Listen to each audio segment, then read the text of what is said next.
Hello students, I'm sure you've heard Napoleon Bonaparte say, "I am the state." Well, you will be reminded of that one more time when you come to Mughal India. And you will find that the Mughal monarchs were, for all practical purposes, the fulcrum of the entire state system that prevailed in medieval India.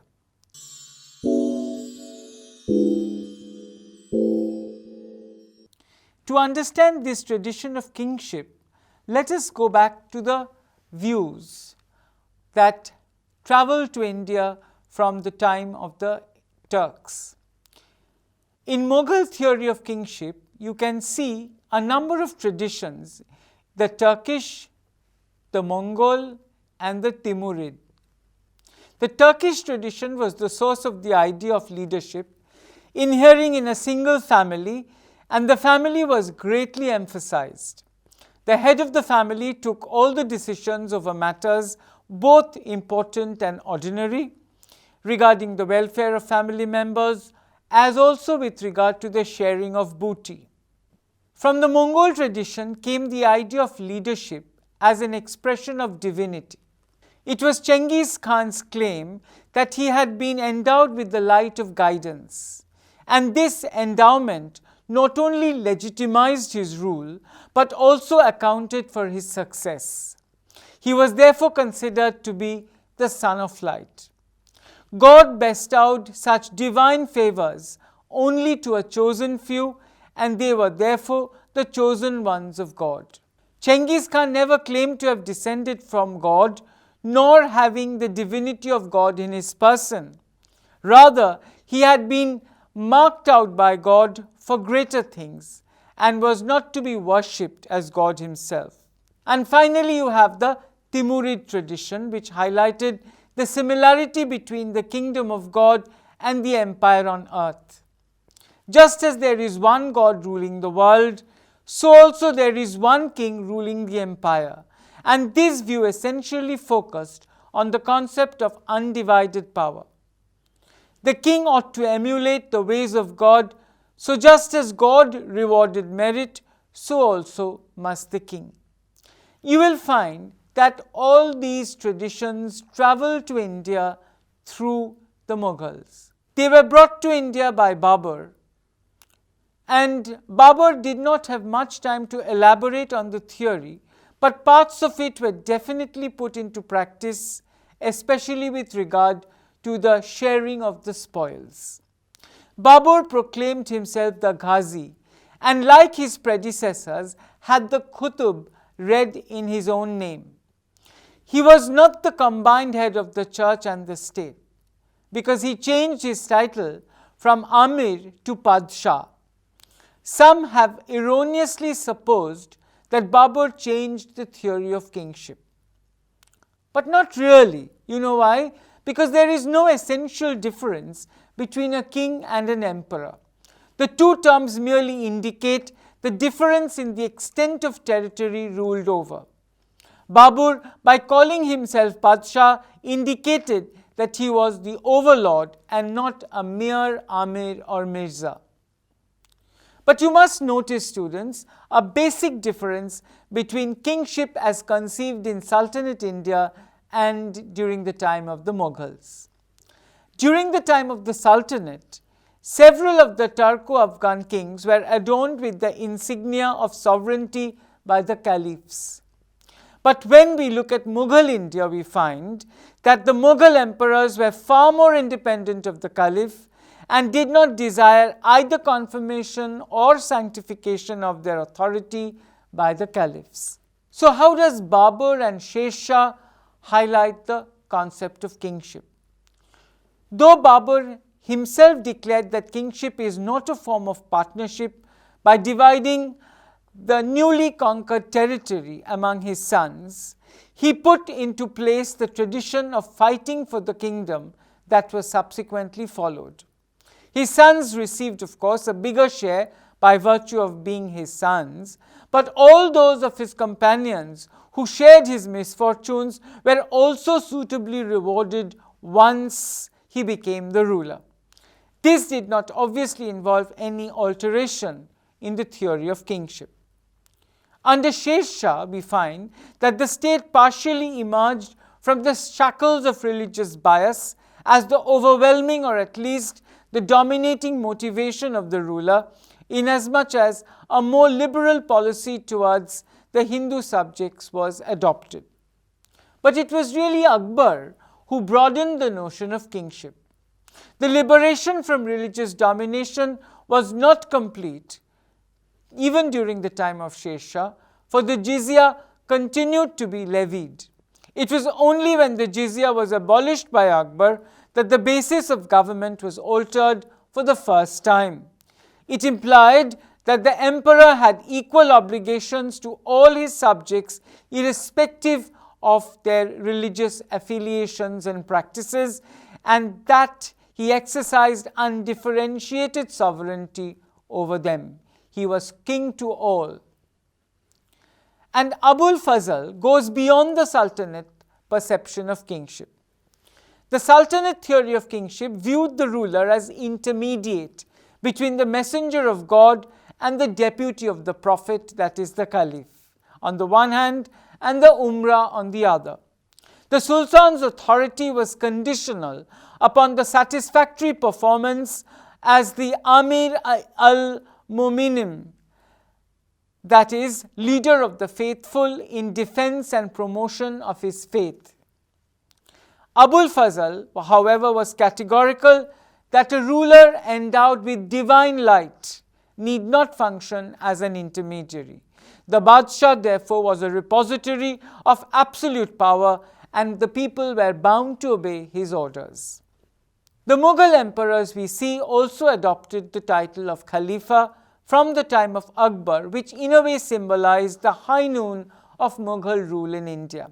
The Mughal emperors began to add this title after their own names. This title they would use even in their correspondence with foreign powers, and in practice the Mughal emperors were the fountainheads of authority, exercising an all-pervasive and immense power, perhaps even greater than that enjoyed by the Stuart kings of England or the Bourbon monarchs of France. And this is borne out by the fact that despite the theoretical sway of the Shariat, there was virtually no check on the autocracy of the emperor. What really kept the sovereign in check was not a legal but a moral imperative, because it was ultimately the occupant of the throne who lent color to the institution of kingship. As Abul Fazl comments, kingship is a gift of God and is not bestowed till many thousand grand requisites have been gathered together in an individual. Race and wealth and the assembling of a mob are not enough for this great position. It is clear to the wise that a few among the holy qualities are magnanimity, lofty benevolence, wide capacity, abundant endurance, understanding, innate goodness, natural courage, justice, rectitude, proper conduct, profound thoughtfulness are some of these many virtues that are supposed to inhere in the institution of kingship. Fazl, in fact, highlights in particular certain qualities of the emperor. He eulogized the traits of the sovereign in superlative terms, and he wants the ruler to be generous, devoted, pious, trustful in divine mercy, active, and most important, above religious differences.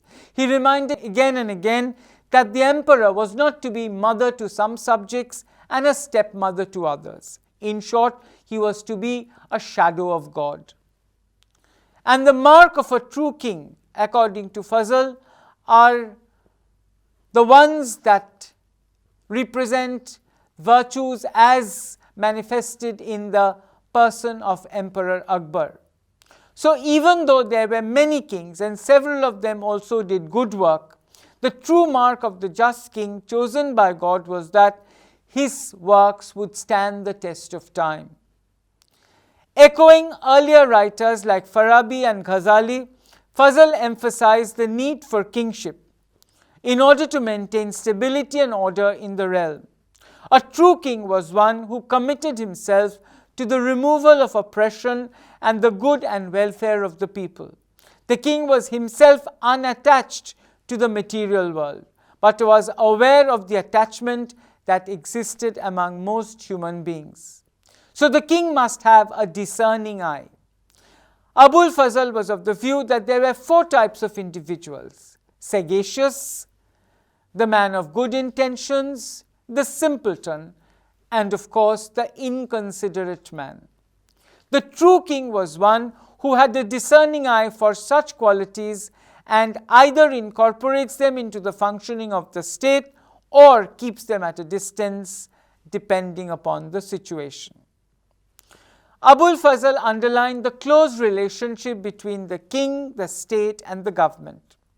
The political reality that the state was required a king for the sake of political order and stability, and the government was the instrument or method for establishing and maintaining stability. In fact, no further elaboration of the theory or essence of sovereignty can be found in medieval India. The state, the king, and the government were all fused into one for all practical purposes. And Fazl was categorical that the term Badshahat signified a powerful established owner who could not be eliminated by anyone. The Badshah was the supremo of the empire, the ultimate repository of social, economic, political, and judicial powers. As Fazl writes, Badshahat is the light which has been sent by God himself. This marked a remarkable continuity of the legacy of the Delhi Sultanate, where rulers like Balban has projected themselves as representatives of God on earth. The theory of kingship that we find at the hands of Abul Fazl, to a large extent, was premised on the very persona of Emperor Akbar. Fazl conceived of the emperor as a messenger of God, divinely commissioned to emancipate humanity from darkness. Akbar, in Abul Fazl's eyes, was the embodiment of his idea of an ideal monarch, extravagantly brought out in his preface to the Ain-i-Akbari, where he writes, "Dignity is higher in the eyes of God," he declares, "than royalty, and those who are wise drink from its auspicious fountain." Royalty, according to him, is a remedy for the spirit of rebellion, the reason why subjects must obey their emperor. A king is the origin of stability and possession. If royalty did not exist, the storm of strife would never subside, nor selfish ambitions disappear. Mankind, under the burden of lawlessness and lust, would sink into an abyss of destruction. The world, this marketplace, would lose its prosperity and the whole earth become a barren waste. But Fazl is not an advocate of the divine right monarchy. When Fazl is referring to the emperor as the shadow of God, he is not advocating the divine right monarchy. While appearing to fall in line with the Hobbesian tradition, it is important to remember the Fazl is no supporter of tyranny and misrule. It needs to be clarified that this is not the same as the divine right of kings that was vogue in Europe. Abul Fazl divides kings into 2 categories, true and selfish. Silly and short-sighted men cannot distinguish between a true king and a selfish ruler. Nor is this remarkable, as both have in common a large treasury, a numerous army, clever servants, obedient subjects, and a superfluity of the means of enjoyment. But both distinguish themselves by their respective attitudes. So ultimately, the throne of kingship depends on the occupant. And that comes out clearly from the distinction between the true and the selfish king. The true king does not attach himself to these things, as he considers everything which is good as his priority. Security, health, justice, polite manners, faithfulness, truth, and increase in sincerity are the result, because he is focused on the attainment of the welfare and the good of the people. The selfish king is kept in bonds by external forms of royal power, by vanity, the slavishness of man, and the desire of enjoyment. Hence, everywhere there is insecurity, strife, oppression, faithlessness, and robbery. The actions of a true king are divine. Abul Fazl provided the philosophical basis for Mughal kingship by exalting the position and emphasizing the importance of royalty. Royalty, according to him, is the highest dignity in the eyes of God and is a light which emanates from him. Thus, Fazl calls royalty the divine light. According to him, the light creates paternal love for his subjects in the heart of the king and increases his trust in God. A true king uses all institutions of government for the welfare of his subjects. According to Abul Fazl, all the actions of a true king are divine and therefore are to be accepted by the people unquestioningly, because the king is ultimately concerned about the people's good and welfare. But in this context, the importance of court ceremonies is not to be overlooked. The Mughal rulers inherited these court ceremonies and administrative traditions through the sultans of Delhi. Court ceremonies included prostration or sajda, kissing of ground, zamaniyas, and kissing of the feet, babas, and all these elevated the status of the king. The Mughal rulers made efforts to keep in contact with their subjects, for which the institution of hall of public audience was established, where the king was accessible and visible to the people. The tradition of jharoka darshan, or appearance on the balcony to give audience to common people, brought him closer to his subjects. It infused the institution of Mughal kingship with that personal touch and the conviction that it was a benevolent institution. Akbar liberated kingship from the control of the ulemas. When in 1579 he issued the Mazhar, a decree signed by all leading ulemas authorizing the king to be the ultimate interpreter of religion. This made the Mughal king all-powerful and deprived the ulema of their authority as the custodians of religious affairs, something that you find during the days of the Delhi Sultanate. The king was no longer in Mughal India under Akbar bound to follow the Shariat. Instead, the ulema now came under his control and he could make them issue fatwas according to his wishes. Abul Fazl impressed on Akbar the idea of a king as an agent of God who worked on his behalf.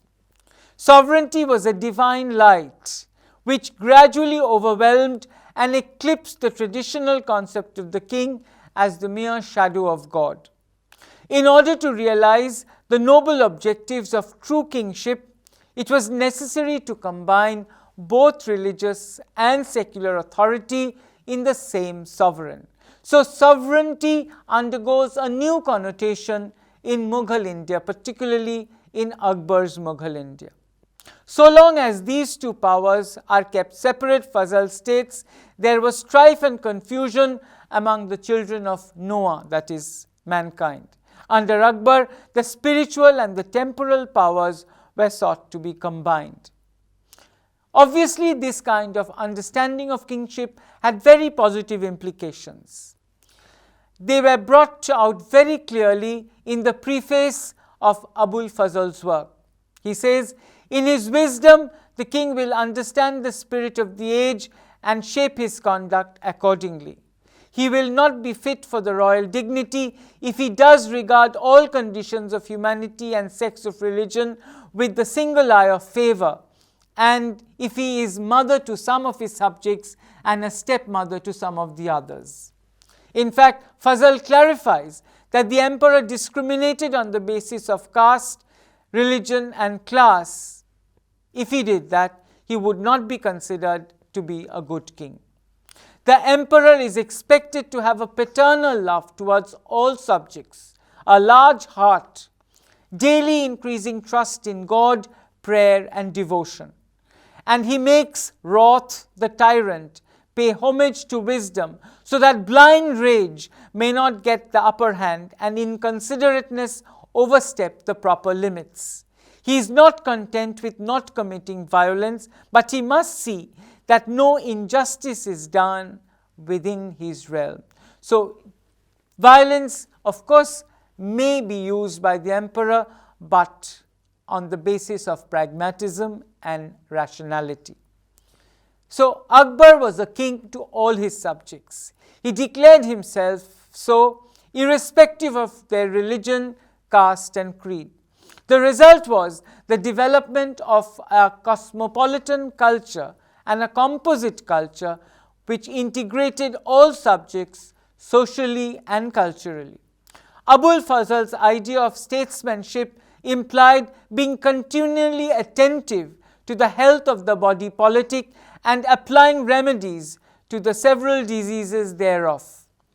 In the same manner that the equilibrium of the animal constitution depends upon an equal mixture of the elements, so also does the political constitution become well tempered by a proper division of ranks. And by means of the warmth of the ray of unanimity and concord, a multitude of people become fused into one body, and an integrated polity is of course something that any emperor would desire. And the emperor himself is an embodiment of several virtues. Fazl uses interesting analogy of bride for the world and bridegroom for the ruler, and he comments that the world becomes the worshipper of the king. In this way, he elevates the position of the king to the highest pedestal. The king is the receptacle of several virtues. First, he is the fountainhead of paternal love, which flows towards his subjects without discrimination. Second, the king is an embodiment of magnanimity and is large-hearted. When he encounters anything disagreeable, he deals with divine firmness. Third, the king nourishes eternal faith and trust in God as the doer and himself as the medium or servant of God. And finally, he remains committed to prayer and devotion. So the ideal king is basically the perfect man. The ideal king of Abul Fazl is a truly enlightened man, comparable in some ways to Plato's philosopher kings, who take charge of society by virtue of their wisdom and enlightenment. Abul Fazl followed the footsteps of Al-Farabi, but unlike him, he did not commit himself to the happiness of only the Sunni Muslims, but included all the people regardless of their sex or religious affiliations. In Fazl's opinion, an ideal ruler is not merely one who adheres to the dictates of the Shariat, rather he is Insan al-Kameen, or perfect man, who is aware of the connection between the spiritual and the temporal matters, but he is also wise enough to keep each in its proper place. He does not totally ignore the Shariat, but remember, the Mughal state is after all an Islamic state. The Shariat is therefore not ignored, but it is flexible enough, and that is important, because otherwise, in the absence of this flexibility, the happiness of the people will get jeopardized. This kind of an orientation was not only radical, but perhaps revolutionary for the times of Akbar. And that comes out very clearly when you consider the Din Ilahi experiment of Akbar. As Akbar declared, for an empire ruled by one head, it was a bad thing to have the members divided among themselves and at variance with one another. We ought therefore to bring them all into one, but in such a fashion that they should be one and all, with the great advantage of not losing what is good in any one religion while gaining whatever is better in another. The political and religious motives, of course, behind the Din Ilahi were clearly mixed, but in such a way that sovereignty could be justly and effectively exercised over a country like Hindustan with its diversified populations. Akbar understood the requirement of an integrated polity, one that was not divided and fragmented, that would only be conducive towards maintaining a harmonious rule over the vast empire.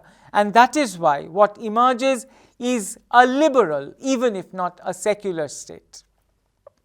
But Akbar did not and could not go far enough. Nonetheless, the unity of the church and the state is a workable way, helped in popular integration and the consolidation of the polity, where the sovereign emperor could effectively commit himself to the welfare of the people. In the absence of this consolidated polity, stability would have remained a distant dream. So the emperor ultimately acts on behalf of the creator. For Abul Fazl, kingship was decidedly a gift of God. Neither lineage nor access to the resources or support of the people makes a sovereign.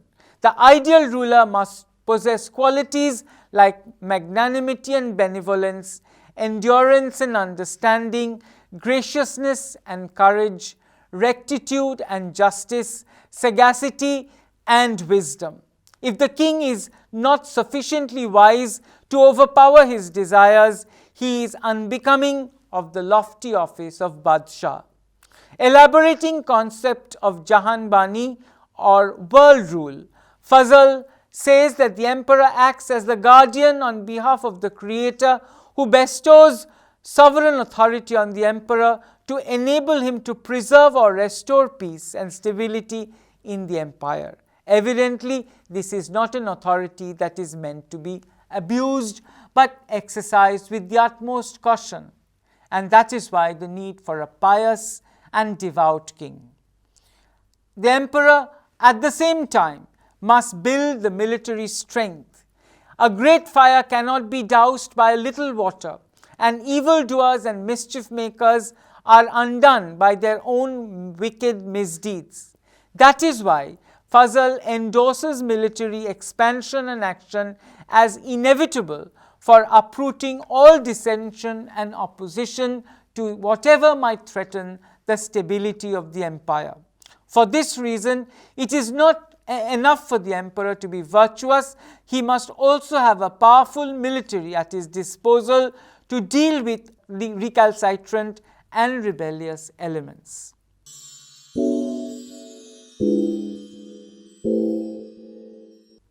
And therefore, Fazl concludes in talking about kingship and sovereignty in Mughal India that Akbar, with his unwavering commitment to the welfare of the people, ensured both stability and good governance to the Mughal state, along with economic prosperity, peace, safety, and security.